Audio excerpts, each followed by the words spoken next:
Aujourd'hui, j'aimerais vous parler d'un fait de société très populaire dont on parle très peu des conséquences sanitaires et surtout psychologiques, la dépigmentation. Plusieurs experts disent qu'une leçon est mieux retenue si elle est racontée comme une histoire. Alors, permettez-moi de vous raconter aujourd'hui l'histoire de Nora. Nora est une jeune fille en licence marketing digital qui aspire à devenir une influenceuse. Et elle a tous les atouts pour.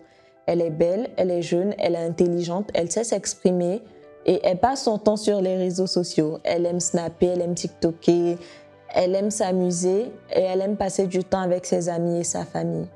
Le seul défaut que Nora se trouve, c'est son teint.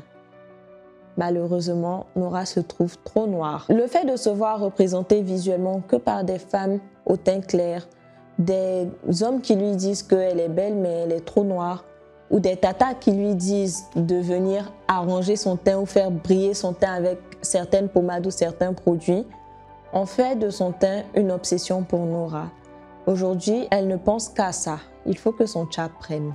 En Côte d'Ivoire, 53% des femmes âgées de 15 à 45 ans, peu importe leur situation socio-économique, ont eu recours à des produits éclaircissants. Au cours des 10 dernières années, plus de 10 000 femmes ont été reçues en soins spécialisés dues aux complications de la dépigmentation.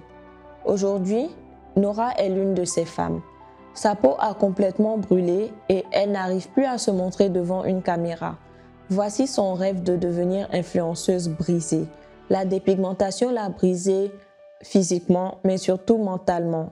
Son niveau de confiance en elle est au plus bas. Quand elle parle, elle se voit obligée de cacher ses mains et de cacher ses jambes dû à la différence de couleur avec le reste de sa peau. Elle ne s'assume plus. Aujourd'hui, à travers cette histoire, mon message pour vous est que cela n'arrive pas qu'aux autres. Vous pouvez être Nora et vous pouvez être l'une de ces femmes qui sont admises en soins spécialisés si vous utilisez les produits éclaircissants. Être une femme leader, c'est d'abord s'accepter physiquement et surtout de ne pas laisser les pressions sociales externes nous affecter psychologiquement.